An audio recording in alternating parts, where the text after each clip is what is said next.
The world experienced one of the biggest secular bull markets that they had ever seen. And why? Because the central banks were buying the market. The confidence in the current fiat central banking system globally is going to be decimated.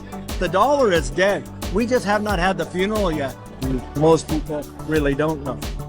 And not only do they not know, but they're afraid to leave the comfort of what they do know to something that they're certainly unsure of. Every technological innovation that we have seen in the last 3 or 4 decades has transcended a change in the way the wide world operates in a way that most people never imagined when it came into play.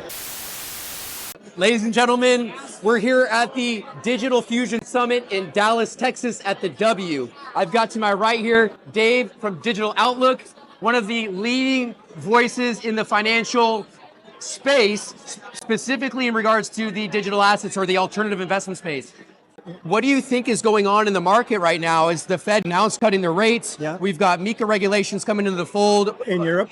coming and into of course, Fit 21. Yes. Yeah. Where do you think the market is right now? Do you expect any significant changes? In actual fact, I think that this big cut that they did, the 50 basis point, is really significant. And the reason for that is because when you think about when they cut these rates like that, what they're really saying is that inflation has been resolved. But what we know is what they really want to do is employ quantitative easing. Now, they're not going to call it quantitative easing, but that is in fact what it's going to be.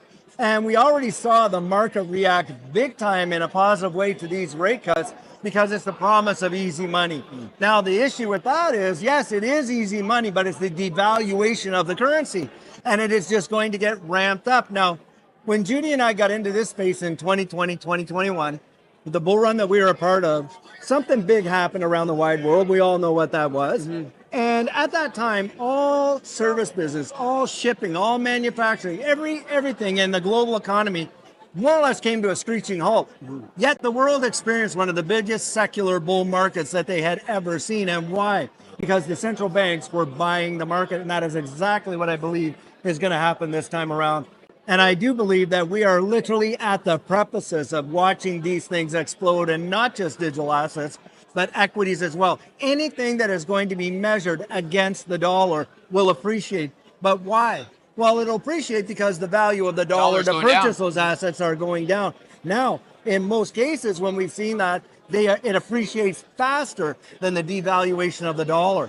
But ultimately, after we see a major move like that, and I was discussing this earlier today in my morning coffee chat, is that if you look at what happened in the roaring 20s, it was just on like gangbusters. Yeah. Then what ended up happening, well, there was such a correction that we entered into a massive depressionary environment. And with respect to that, what ended up happening is that most people did not have a lot of debt like we do today, credit card debt, vehicles, houses, and things like that. Yet, 29 to 30% unemployment rates decimated the average population. And I do believe a crash like that will come. If you look at the Dow on the 100-year chart, you can literally see we are just going nuts. Wow. I do believe that we will see a major move in these markets. Then I do believe we're going to see a massive correction, probably a cataclysmic crash, not a correction. And from there, the phoenix is going to rise from the ashes. I absolutely believe it. I think they will have no choice because the confidence in the current fiat central banking system globally is going to be decimated. They have built the infrastructure, as we all know, for this new digital economy, and that's what I believe is coming. Do you think, and I appreciate you sharing your time with me, I know we're just about to start things off, take your time. But do you think that with this, I don't want to say eradication of the petrodollar, but this new emergence of the BRICS, their leverage of this new asset-backed currency or tech-enabled system, do you think that is just a narrative that is reaffirming where the world is going, or these are real occurrences or potential threats on the U.S. dollar? The U.S. dollar, we know, is being devalued at a rapid pace globally. Most central banks are dumping the dollar in favor of another tier one asset, and that's gold. And with respect to BRICS, they have literally came out. And now let's remember, you had Saudi Arabia, Argentina, and major oil producing states that were allies of the Western world. Henry Kissinger went out, worked out the petrodollar deal with Saudi Arabia that no oil would be sold unless it was in U.S. denominated transactions. That's gone. Yeah. That's gone. What a lot of folks don't really realize, because a tsunami of that hasn't hit our shores yet, is that the world reserve currency status of the US dollar right now, yes, it's the biggest kid on the block presently, but it is slowly being absolutely cut at the knees.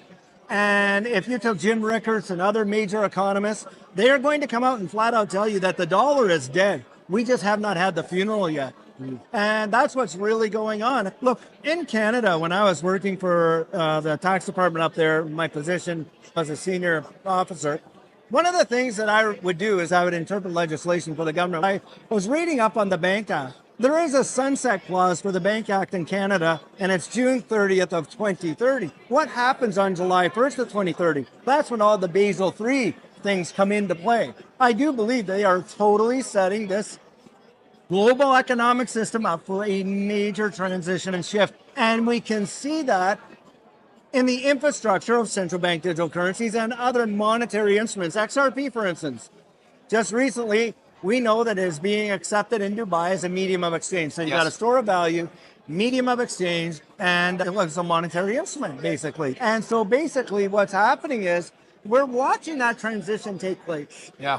And the thing is, the majority of people, I know when we're in this digital asset space, we really get the sense that everybody knows. Most people really don't know.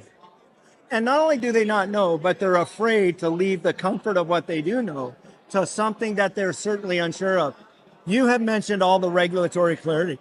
We just saw Hedera, Stellar, I believe, and Ripple all form an alliance with the MiCA regulations in order to ensure that there is the possibility to guarantee those kind of transactions. Maybe even so much as being able to claw back transactions. We saw that on the XRP. Now, not for XRP necessarily, but for assets that are issued on the ledger by banks. And that is one of the fiduciary deals that they have to have. HSBC, another major Ripple partner, that is a massive bank in England. You got other banks around the wide world that are absolutely partnering. Now you got folks that'll say, oh, they're not really utilizing one. The infrastructure of what we see is being laid. Yeah. And so for me, yes, it is a risk. And this is where I would encourage you guys, get out there, educate yourself, determine what your risk is. But from what we know, every technological innovation that we have seen in the last 3 or 4 decades has transcended a change in the way the wide world operates in a way that most people never imagined when it came into play. Yeah. Social media. When the internet came into play, its killer app was email. And it was even being made fun of.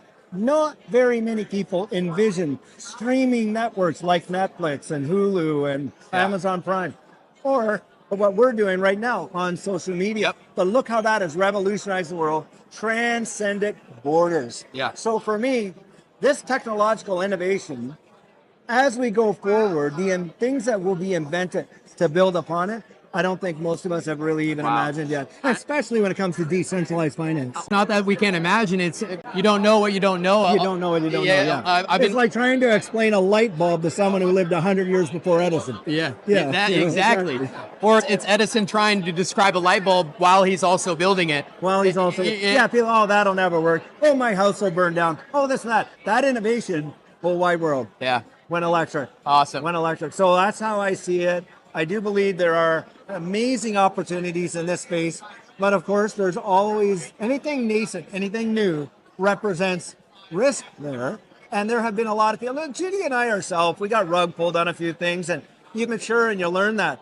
But for us, we've done that research. We've got to that place where we really do believe, and we are heavily vested. So it's not, hey, we just put a few paychecks in. No, we have put basically our net worth is on the future. Hey, and for us, we're okay with that. But that's where I say, get out and determine where are you at with it. Awesome. David, I appreciate you sharing your time with me, sir. All right, you bet.